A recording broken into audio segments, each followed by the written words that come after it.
Crusada, I'm not here to promote terrorism. As usual, your parents had told you you are a special child. Oh, just like I said, Lawrence Villawan doesn't like terrorism. Oh, and even Jerick Silva, he doesn't like terrorism too. Both they don't like. Paulo Cruzada, be act yourself to be normal, not to be act yourself you're dumb, not your act yourself miserable. For you, Paulo Cruzada, we are all special. We do not say if you promote terrorism, you are an ISIS wannabe. Oh, that's not really good. Paulo Cruzada, that's not really nice to promote terrorism like ISIS. You say about you say about akong ISIS ng bayan, and you say about to everyone, and you allies with Gina Sejo, Jeffrey Sejo, and G. Macasandil. It's not really good to promote terrorism.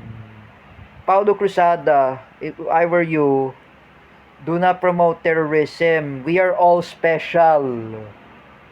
Oh, if we are if we're saying, if you say about bad influence, do not promote terrorism. Wag ka puro terrorismo, Paulo Cruzada.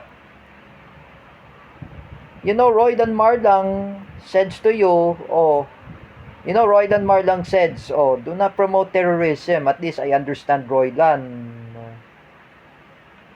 Paulo Cruzada, don't be such a jerk. Don't be such abnormal. That what you're saying, I do not like terrorism. If I were you, Paulo Cruzada, just stop invading privacy of Teacher May. Stop threatening Teacher May.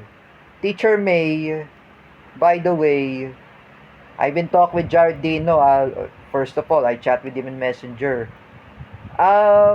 Teacher May, she's already retired, Paulo Cruzada. She's no longer teaching there in CDIFI. I've been called that from Ate Mel. Ate Mel says to me, Teacher May is no longer teaching there in CDIFI. It's no longer. I've been shared the news to Lawrence Villawan. I shared the news to Jerick Silva. Wala na po si Teacher May sa CDIFI, Paulo Cruzada. If you invade their privacy, where's her house? Where's her address if you want to threaten to hostage her? She lives there in Cainta Rizal. You don't know what's the name of her street. You don't know what's her exact address is. Paulo Cruzada, you need to learn about your lesson. If you are in the mental hospital, do not promote ISIS. ISIS, I remember that, Paulo Cruzada, they're evil. They are demons. They are devils. ISIS are very evil compared to Ferdinand Marcos Sr., compared to Bongbong Marcos. ISIS are evil because, they're evil than Khmer Rouge. In the past of 1970s until 1990s. Do not promote terrorism, Paulo Cruzada. Remember that.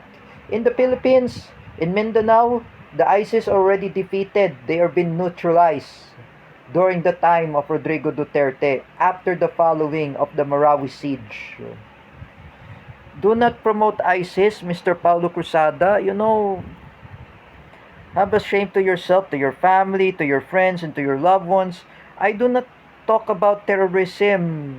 Paulo Cruzada, we are special. Do not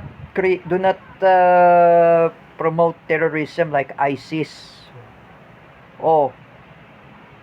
Patrick Quezon had react.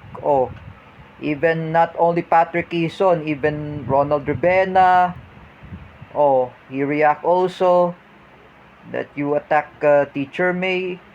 Paulo Cruzada, Teacher May, she doesn't do anything to you. She is retired.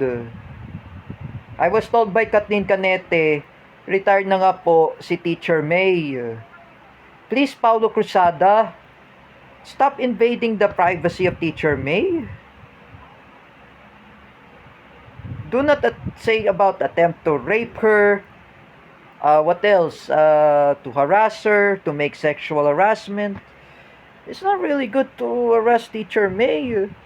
You know the time. I remember Teacher May. I have the YouTube there from Teacher May. The name is 825. Oh, that's a YouTube video of Teacher May. Oh, Teacher May, make us proud. Oh, when we are in CDIFI, it's not really good.